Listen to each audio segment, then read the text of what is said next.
Morning, everybody. How we doing today? It's a Wednesday. I think me and Ken are going to make another episode together tomorrow, which I'm looking forward to. It's fun dialogue. It's like chatting with an old friend, you know. I want to say a thank you out to Scott Baldwin, who's also right now, who we message back and forth a lot. And it's just nice having that immediate dialogue and response with someone about some of the deeper layers and levels of the jazz kingdom. You know, we can message each other about some fairly obscure things, and if the other one doesn't have it, they at least have the context of it, which is valuable. It's nice having that sounding board and that someone else who appreciates something that beginner collectors or even middle level collectors don't care about or are unaware of. I'm still disappointed by how little response I get to Bethlehem episodes. I don't understand it. It's such a great label, such great album covers, a great mix of artists. Whenever I do a Bethlehem episode, it's half of my normal viewership. It's a little puzzling to me, but I get it. You know, people always want to know what they know about, which is kind of the opposite of learning in a way. But it is what it is. I still got to cover them because I love them. I love my Bethlehem collection. I think it's one of the coolest labels in jazz history. Bethlehem, it's certainly one of the most underappreciated labels in jazz history. So if you haven't watched that episode I made on Monday, it's worth watching. It's, you know, just talking about a couple records that came out on the label that I love, you know, and Helen Carr, how great her story is. But again, it's not a big deal either way. So last night I was kind of laying there in my bed, doing the old counting sheep thing, trying to get a wink. And I keep having this kind of thought going through my mind. And I ended up getting stuck on it. And I ended up kind of almost obsessing over it for a couple hours in bed. And I figured I'm going to share it. And no, I'm not talking about jazz for 5 minutes. Crowd, relax. I will talk about jazz before we're done here. But I made that rock and roll episode 2 weeks ago. The greatest rock and roll band of all time that's American. What is it? And there's been a lot of interesting feedback, and I'm still getting comments on it, which, you know, makes it a nice juicy topic. And I think almost everyone enjoyed it, honestly. I only got a couple comments to the contrary. Are Simon and Garfunkel a band? Because if we can make any case for them being a band, I would happily put them above the Beach Boys and above Metallica. And I love Simon and Garfunkel. And if they're a band, it's in the loosest sense of it. They certainly don't rock, you know. And even like Sounds of Silence, when it was remixed, if I recall, Columbia put the percussion, drums, bass on it without even telling them. I think they heard that remix for the radio when they were out and about, and they're like, oh, they put percussion in the backing track to our song. And of course, Sounds of Silence kind of blew up from there. And other songs they did, like The Boxer and Mrs. Robinson, have always had more than just a folk context. There's definitely a pop context to what Simon Garfunkel present. I'm a huge fan. I think their 5 records from the 60s are really powerful records. Simon's a great songwriter, a great lyricist. And again, part of why they're not a band is Artie brings harmonies to the table. He's not really writing. They're not really co-writing, from my understanding. He's just singing a great ethereal harmony on Paul's writing. And a lot of those songs when it's just Paul's voice, and Paul has a great voice of his own, you know, and Paul really holds down some of those interesting vocal choices that he takes. But Artie's ethereal vocal that's kind of high and angelic always kind of gives you that extra little shiver. And so, Simon Garfunkel, greatest American rock and roll band. Again, not really a rock band in some of the senses of it, but I would put them there with all the greatest American acts of all time. The question is whether we want to include them as a rock band. And they would certainly kind of bend some of the categories and definitions that we established. So there's no clarity on that. But in bed last night, I was wondering to myself, what's the greatest American bands of the last 30 years? And I'm going to start this off by quantifying it and saying 1992, 93, I left rock and roll. and I delved deeply into classic rock, The Dead, The Doors, Neil Young. I was going through a whole psychedelic era myself. The 90s were my 60s, a lot of partying and a lot of drugs and a lot of psychedelics and just kind of expansion of the thought process. And, rock and roll wasn't really the backdrop to any of that. I was hanging around kind of a neo-hippie community, and, classic rock was definitely the kind of staple. Zeppelin was current modern music to that kind of crew. And so I kind of lost interest in a lot of what was happening in rock and roll. And as I dug deeper into the 90s, I started expanding my collection into jazz, into rhythm and blues, soul, all these different aspects of my record collection started expanding. And then I started DJing in 2000, 2001, and that further pushed me into other avenues of music, because rock and roll is not really something you DJ. And for me, one of the other aspects of it was always, I was a big Pantera fan in the late 80s, early 90s. Pantera for me is one of the kings of that heavy riff, heavy groove. Dimebag's one of the great players. His riffs are always just, you can nod your head to them. Just kind of, you can't help but feel them. And the band puts great pockets behind them. And that was kind of a pinnacle for me of hard, heavy, dark, groove. They kind of killed all the other metal bands before them. They were so groove oriented, and they always were big proponents of smoking weed, not just drinking, which they did plenty of that as well. But all the other metal bands I loved in my childhood, the Megadeth, Metallica, Slayer, was always about the drinking, the Budweisers, the getting wasted, whiskey. And Pantera certainly did that, but they added that weed element to their image and to how they partied. And I think the weed is partly why they slowed down a little bit and played that more pocket-oriented groove sound. And nothing else kind of really came along that was like, oh, that's better than Pantera. Sadly, the lead singer, Phil, his politics, he's a bit of a nut job. And that's true for a lot of the metal bands that came, 80s into the present. There's always a political, social side that I have a hard time aligning with at times, which kind of led me to one of my next statements here, is that part of the problem with American rock and roll is who Americans are. And history dictates this, not me. But when you are the ruling class, not just of a region, but of the world, it changes your mentality. It changes how you see things and perceive things. And if you were the ancient Egyptians or ancient Babylonians, ancient Romans, and you have music coming out from the oppressed perimeters of the empire, and that music has soul and feeling and aggression and all these different elements that art provides to those who are oppressed, it gives them a source of power. What would the music of the Egyptians or the Roman people be? And they can't really sing a song of resistance, a song of freedom, a song of "I let my people go." They can't really be Moses. And sadly, what ends up happening is that they sing a song of sorrow, of woe is me, of sadness and depression.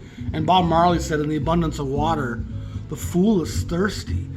And it's these people who don't really have the struggle of slavery and occupation and that type of oppression. Everybody still struggles, but they don't have that large physical barrier. It tends to lend these people to having a certain amount of entitlement, and they don't recognize, because of their disconnection, how well they have it, how privileged they are, how much the trickle-down effect of that ruling elite, who doesn't just rule you, they rule the world economically. And you live in the shadows and the trickle-down of that wealth. Even though we're born into lower middle class here in America, we still live better than most people anywhere in the world. And that was especially true in the early parts of the 20th century, as the labor unions and the middle class really had its strongest moments. There was a sense of, we deserve more than we got. which is what entitlement always kind of pushes. And it lends itself to, especially once the Second World War ceases, that next generation comes along and forgets the sacrifices and forgets the struggles and forgets where their grandparents came from, and they start to feel, I'm American, I deserve more than this. And I certainly deserve more than these immigrants who came here from somewhere else. I'm an American, I was born here. This is my birthright. I should be given way more than all these people have. And I'm not necessarily willing to work for it. And it's not an American thing. It's the heritage you are born into. Being the world's superpower. You, like a Roman citizen, consider the rest of the world to be barbarians. Who cares? They're not civilized. We are civilized. We're the crowning pinnacle. And when these people migrate here to get a taste of that themselves, they're not competitors or healthy interactions. It's just one of resentment and what are you doing here? You know, how are you taking what's mine, which isn't yours? You know, everyone has to work for their own. And musically, it lends itself to a couple generations of kids that are making very woe is me, kind of depressed, kind of anxiety riddled, angry but not sure what they're angry about. The message is so different. And as a history person and a geography person, that's how I sort everything in my life, through history and geography. Once I started to dictate to my friends, my black friends especially, that black music was biblical, and it was the voice of a people in the wilderness speaking up and finding freedom and power. The Lord is my shepherd, I shall not want, can only be written by someone who's in danger. The words become the shelter from that ever-present danger. And black music in this country has been the shelter, the shield, that mask I often talk about, to help protect them, help them have a good time and forget some of the chaos and struggle. And so when I was looking at been sleeping last night, I'm trying to get to bed, and I'm trying, what are the great American bands in the last 30 years? And when I thought of who my favorite bands were, bands I like to collect, that I DJ'd, again, I was coming up with UK bands. And these aren't really rock bands anymore. Again, I wasn't really into rock and roll anymore. So I want you all to tell me who the great American rock bands are. And I like Tool, some, but the lyrics don't do much for me. You know, and a lot of the songs are kind of, they feel directionless to me, and they lack some repetition and some groove. Incredible players. I'm kind of a fan of Slipknot. I like a lot of their grooves, and like they throw it down. But again, the lyrics don't. I'm just not that. I'm not that much of a victim. Korn, some great grooves, some great playing. I respected what they did a lot, but again, it will never really. And I have Korn records. I have Slipknot records. I have Tool records. I have White Zombie, all these different bands, and I never really super connected with any of it. I like the first Slipknot record quite a lot. I listen to it pretty regularly. But when I think about the bands I love from the 90s, 2000s, up to the present, it was very much, again, a UK-dominated thing. And again, these bands are kind of British groups that are still incorporating and borrowing a lot from American black music and splicing it with a more modern interpretation than what the 60s guys were doing. Everything But the Girl, when they crossed over into electronica with the drum and bass Walking Wounded record, I think that record's outstanding. The record that came after that with more of the house, deep house grooves, I'm a big fan. Temperamental, big fan of that record. They were setting the pace. And I think Ben Watts is a great producer. I like his Buzz and Fly, deep house stuff, and it got into kind of tech house and other elements of it.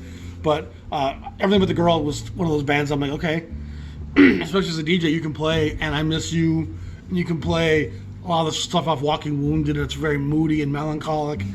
Massive Attack. For me, that was a transitional group. I was like, wow, this is great. And again, there's a lot of black sounds in Massive Attack. and it's a very mixed group.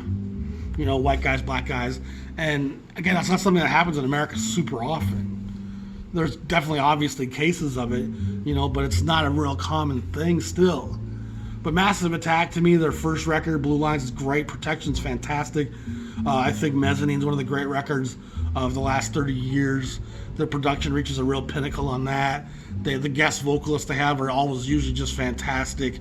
Horace Andy with his kind of dubbed out, Jamaican sounds adds a real level to what they're doing.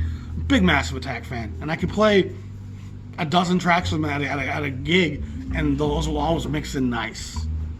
Portishead. Love Portishead. Very black trip-hop, hip-hop sounding. A lot of samples and grooves. Big fan of Portishead. I love their first two records especially. Stuff that came after that, not quite as much, but Faithless.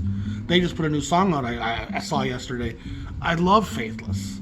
Maxi Jazz brings that deep, introspective lyric and hip-hop flow. And Sister Bliss, sorry. She is a great DJ, great producer. They bring that kind of trance, house, techno sound with a hip-hop blend. And then the lyrics are conscious. I love the consciousness of Maxi Jazz and what those songs are about. And if you listen to the album No Roots, a song like I Want More, it kind of speaks about that American entitlement. It's never enough. I always want more. And and the Nina Simone sample is fantastic in that. I loved what Faithless brought to the table, especially that No Roots era. That all the records they did in the early thousands, Outrospect was fantastic. Just a big fan. But again, there's a consciousness to it that I've always kind of, okay, I like this. Rudimental. It's probably my new favorite group right now. Again, a UK group, a mixed group. Rudimental brings a consciousness to so many of their songs. There's such great drum and bass, modern sounds, elements of hip-hop, elements of club music, elements of rhythm and blues and hip-hop, reggae. I love what Rudimental's doing. Their last three records especially are just outstanding records. But there's a social consciousness to all of it. England, for all of its might and power, is now, a bishop on the chessboard. They're not the king and the queen anymore. And England still has, as well as a lot of Europe, a great influx of African migrants coming in who are bringing some of that consciousness and that message of oppression. And that's a very important aspect. And Africa obviously has gone through turmoil throughout the last 4 centuries. And the freedom of democracy and post-war end of colonialism hasn't really changed a lot of the economics in Africa. You can run an election and elect a government, but you can't really change how the fundamental operations of economics are going on. And you do that, will topple your government and replace you.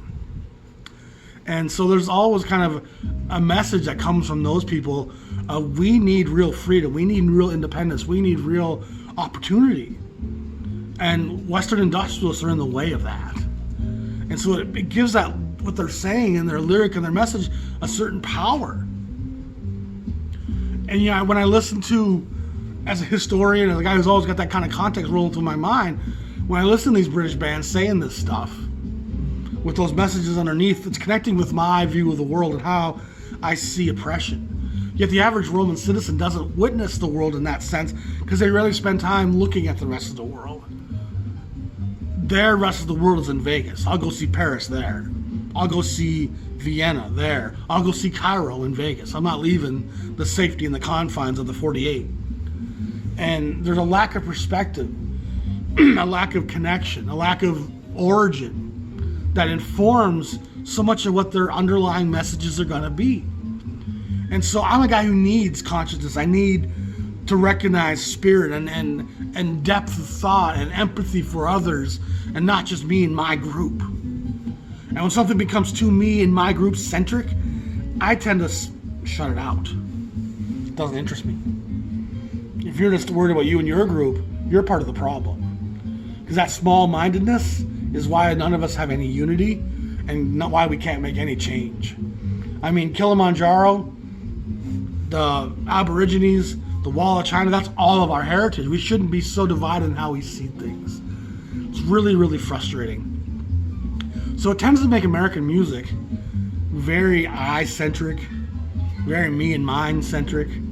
Why don't I have as much as them centric? It's very whiny and complaining and woe is me and I don't have enough and I need more. And sadly, as blacks have received more and more power and freedom on a limited scale still, it's led to more and more people like Kanye West coming along and being part of the problem. The materialism and just that misguided view of wealth. Wealth isn't going to make you happy. And so when I look at those British bands, I love them. And those are the 5 bands that came to mind first, those 5 groups. And none of them are really rock groups per se. I like Coldplay quite a lot. I think a lot of their songs have a nice meaning to them. I'm a pretty big Radiohead fan. They're kind of more on the border for me. I listen to their records, especially their earlier stuff, quite a lot. I don't listen to a whole lot of rock and roll anyway, period, nowadays. Jazz really took over about 15 years ago and became more and more in my listening space because the lyrics of an oppressed people, even through a saxophone, edifies me and strengthens me and gives me a sense of purpose. And I can connect with where they're coming from. And I recognize that we will not be trampled on. I'm like, oh, I need that today. I feel that. I feel that. And I can feel it through the Red Garlands, the Lockjaw Davises. It doesn't have to be some raise your fists and yell angry jazz. All jazz has an undercurrent of F you, we're going to have a good time today in spite of y'all. Watch us dance. We got some food here. Maybe not food you're used to, but we're going to throw down. And the struggle of it has a power. And I connect with it. The 2 American bands that come to mind that I do love, and they're very different from the UK groups we talked about, is System of a Down and Rage Against the Machine. I love Rage Against the Machine. His politics, their social comprehension, their understanding of the oppression and living in Babylon. They recognize that they live within the realms, within the walls of the empire. And their perspectives and what they have to say is very empowering. And I can relate to it, and it's very honest. And he often will represent other minorities around the world and take on their causes. Mad respect. System of a Down, a bunch of Armenian immigrants. And I think most of them are actually born in LA, but they're all first-generation immigrants from Armenia. And there's a big Armenian population in Los Angeles, and the Armenians have been through it. You know what I mean? Between the Turks and the Russians and other neighbors over there, the Armenians have seen some rough times. Azerbaijanis, there's a lot of conflict and earthquakes on top of it all. They've had some tough straws drawn. And so there's I think 100,000 Armenians in Los Angeles. And a lot of System of a Down's following initially was very Armenian. But nevertheless, Serge Tankian and that crew, they write songs of freedom. They write songs about resistance and independence from trained thought. And trained thought's what I'm trying to escape. I don't want my television on. I don't want my thoughts to be trained. And I want music that's going to echo trained thought or materialism. I don't need that in my life. It's not what motivates me or drives me. It's smoke, it's illusion, it's distraction. And so when I do think of the groups I liked from the 90s a lot, it ends up being the black hip-hop crews that were hungry and being honest. The Wu-Tangs, the Black Star, Most Def and Talib Kweli, that Black Star record. It's probably my favorite hip-hop record of all time. The intellectual side of it is fantastic. They're both spinning mad knowledge, and the beats are really nice with melancholic and melodic phrasings. It's a great record. If you don't know Black Star, you should check that record out. It's outstanding. The Roots made a lot of great records. Illadolf Half-Life is one of my favorite records. Do You Want More? Those records are outstanding. Again, some Black Thought has some real social consciousness. Nas is one of the great lyricists of all time. He was speaking about a lot of socially conscious things. And a lot of that stuff's becoming ostracized now because of some of the lyrics and some of the political, social nature of it. People are scared of it, which is ridiculous. But that was the American music I could relate to in the 90s. in the 2000s. And even those crews, like Wu-Tang, kind of sold out down the road, became much more commercialized. And I would say they became mainstream ever. But the rawness of the early stuff wanes, and it becomes less feel to it, the bottom line. So it's just an interesting thing. I like Linkin Park, but again, I'm not getting any of that social message necessarily. It's just, I'm frustrated. I'm going to blow my head off if I don't know what to do. Kurt Cobain, I never was a fan. That somber negativity was just like such a downer. You live with such privilege and yet you're so unhappy. And part of that is the guilt of ruling the world. We do carry that cloak, that mantle of oppression that we place on others. And we know that in the back of our minds, we are living at the expense of billions of others. Not millions, billions. The wealth that trickles down to us and the comfort we live in, it's coming at the expense of many other people. We have to exploit other people's labor, other people's resources, and not give them fair exchange in order for that stuff to come here and to have it at a cheap enough cost for us to enjoy it, for all of us poorer folk, middle class folk. There's a guilt that's very subliminal, but I think we all carry it and know it's there at times. And I think acknowledging it just helps release it, to be honest. So I'm going to move on, but I think it's an interesting perspective and why I don't relate to a lot of American rock and roll. This was different in the 60s. 60s had a moment of freedom, a moment of liberation, kind of a post-war optimism there was a new industrial wealth, financial wealth taking over, and there was a resistance to what was happening in those circles. So the 60s has this moment of blacks and whites kind of both having a message, a consciousness. But as the 70s come in and the Eagles take over, rock and roll slips into that new identity. And in the 80s and the 90s, what are the great American rock bands in the 90s, 2000s? Put them in the comments. I'll check some of them out. And I'm sure I'm going to know most of them. There's not going to be too many surprises, I don't think. But it's definitely the place you live and are born into impacts the art you make. And I've said this in a jazz context so many times, but the same is in reverse for those who oppress. When you are the conquering people and you occupy other people's lands and wealth, and you have a lower class caste system beneath you, there's a guilt and a shame and an oppression in a way that actually kind of makes you less joyous. It's hard to enjoy it. It's hard to revel in what you have when part of you knows that there's blood on that, and the other part of you wants more because you feel like everyone else around me has. I deserve better. And it just leads to a real suicidal, ugly mentality. And I think it cloaks so much of what American music has to say. And so I very rarely find myself connecting lyrically, socially, and consciously with what American white musicians have to say. There are exceptions. I think David Byrne is a pretty brilliant cat. Talking Heads has some great stuff to say. And I'm sure I'm missing many. There's a lot. Jello Biafra, guy was very conscious and knowledgeable, and that's one of the things that punk rock does well, even though I'm not a punk rock fan. Those guys were definitely anti-system and burning down a lot of those bridges, but it's just, you can't separate art from the culture that it's from. You just can't. It's such a part of its fabric. And all the things that make jazz powerful are the same things that make a lot of white American music pasty and pablum. And that negativity, it's hard for me to empathize with because I know how much better you have it than most people around the world. What the heck are you crying about? What the heck are you being so... It's tough. Anyway, I want to move on. I want to talk about a few things real quick. My friend Jean-Michel sent me a few records about a month ago.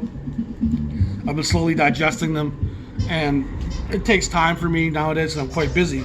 But he sent me a couple of Guy Laffitte records and great French tenorman. And I've been through both these records once. I need to give them both a better listen. I was quite distracted when I listened to this one. I think Hank Jones is on one of these for sure. Yeah, Hank Jones is on this one. And he might be on this one as well. But again, Guy Lafitte's a great player who I'm just kind of diving into. A wonderful tone. He played with a lot of the greats as they came into Europe and was really an important figure in Europe, not just France, in Europe.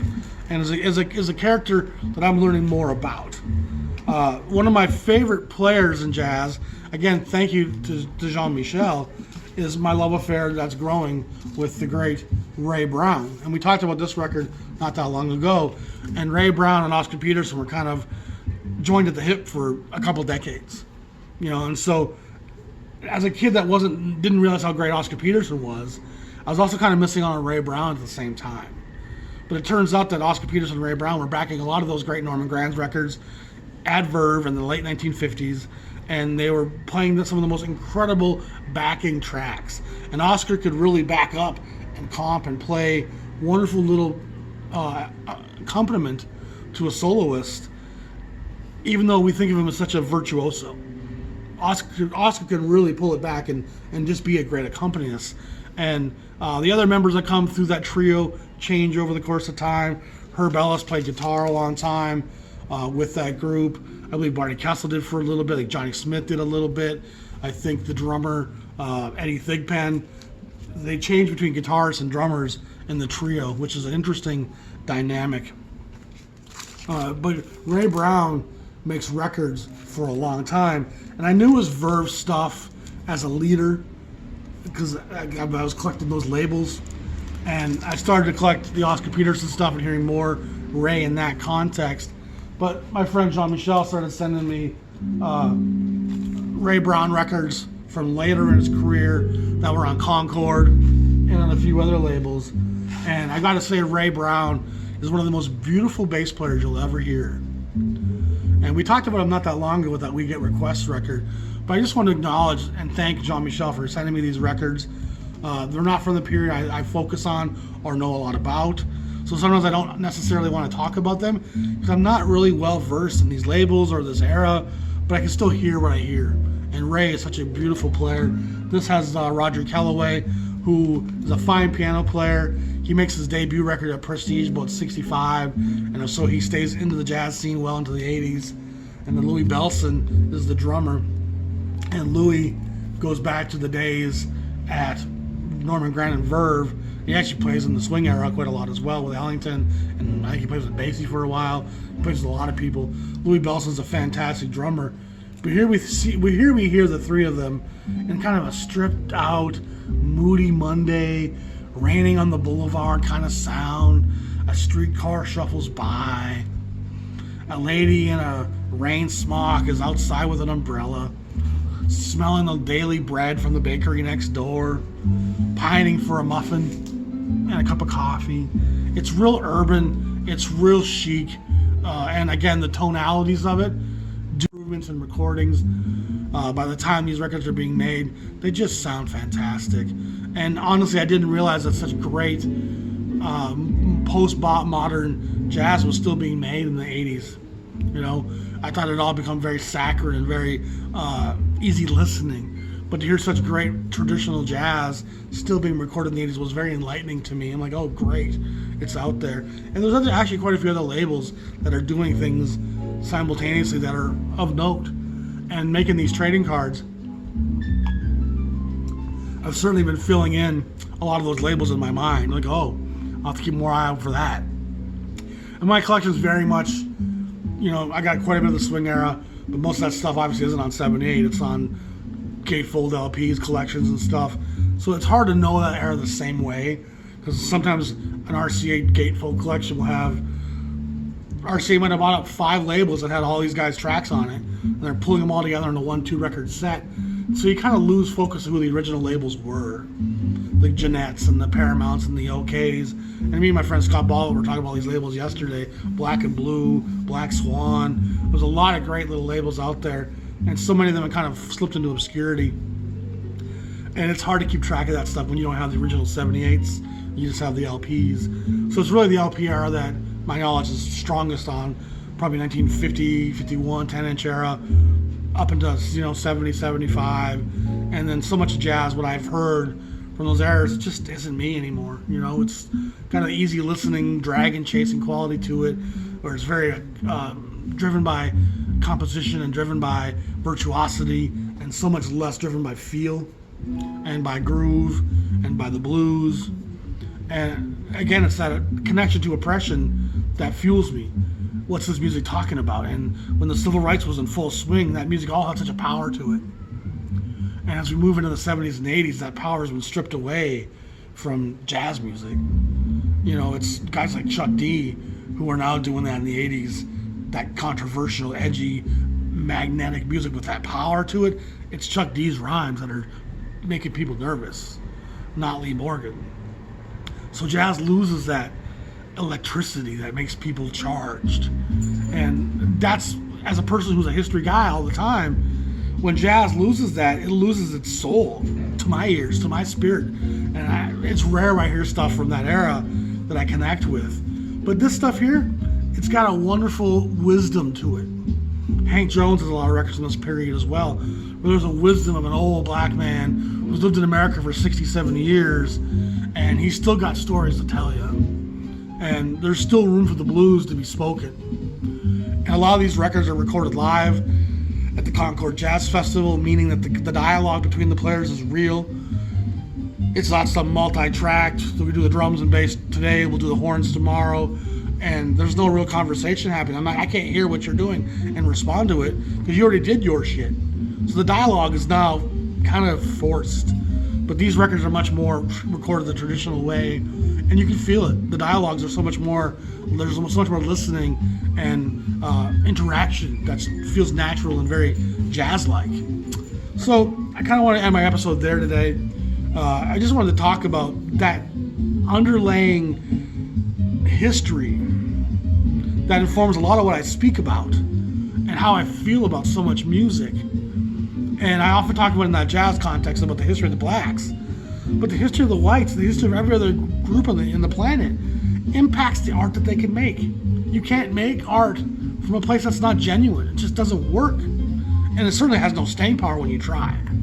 Ask Vanilla Ice. You got to be genuine with your art. And so much of that anxiety and angry and miserable and I hate my life music that America makes today, it speaks a lot about America. It really does. And we have a generation of kids growing up today so riddled with anxiety, so riddled with depression, so riddled with a lack of motivation. They don't know how to work hard. They stare at a screen all day. They're comparing themselves to these viral moments and extreme visions of beauty and wealth that they'll never attain. They end up becoming lethargic and unwilling to even participate in life. And it's really dangerous. I see it in my own two stepkids. And again, if I think I was their birth parent, they might listen to me more. But as a step parent, they always feel like they have a bit of a license to dismiss what I say, which is hard because I got people around the world who take what I say and appreciate it and value it. And my own stepkids are like, I'm gonna go play video games for 12 hours. I'm gonna go to my friend's house, sneak my TV and my games out, and go over there all weekend and just play all weekend. Where you can't bug me about chores and come watch a movie with the family. I just want to play all weekend, which was what my kid just did last weekend. So it's tough, but music does have a power, and it's a great reflection of the times that it's made in. And if you don't apply that to the music you listen to, you're really missing so much of what the music's about. Kurt Cobain tells you something about America. You know what I mean? It really does. And that rudimental group I talked about tells you something about England. There's a bit more desperation, a bit more poverty, a bit more of a hodgepodge together culture from all over the world, less of a white-dominated upper middle class. So enjoy the music. You know what I mean? Tell me what the great American bands are in your mind from the last 30 years. And I'm sure I've heard most of them. There'll be some that I'm like, I never heard that. I'll have to check it out. But keep in mind, where is it coming from? What's it speaking on? And who are the great voices for social change and injustice coming from white America in the last 30 years? Who is that? But I'd be curious to know. And there's certainly been people who were ambassadors and had things to say.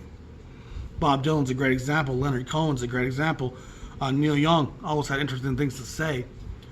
But who is that today? You know, and I don't think most of those metal bands, aside from Rage Against the Machine and System of a Down, even Slayer, who comments a lot on war and drugs and gangs and all that stuff, they're really doing it more from a cartoon, kind of a picture book story when they can't relate to it. They're not really a part of it. They just heard the news stories and they figured they'd write songs about it. And I'm a pretty big Slayer fan. I love, Seasons in the Abyss and South of Heaven. But they don't have that same connection with me that a Zach De La Rocha from Rage Against the Machine has, or what Bob Marley. See, Bob Marley for me is that pinnacle. I can feel Bob Marley every time I play him. He's like praise and worship music to me. It builds me up. He says such clever things that they're subliminally so smart, but yet so basic and simple in how he says them. Just always love what Marley has to say. And share with me. Tell me something I don't know. Tell me about a band that I'm going to love. I'd be curious to see what you had to say. Y'all be safe.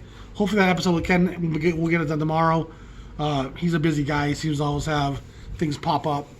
But hopefully that's coming at you tomorrow or Friday. And if not, we'll talk to you soon. If you want to support the channel, please go to Patreon. Send us a few bucks. If you want to buy some merchandise, that always helps out as well. Trading card wise, there's been some cool developments, but I'll get into that on my next episode. We'll talk to you soon. Peace.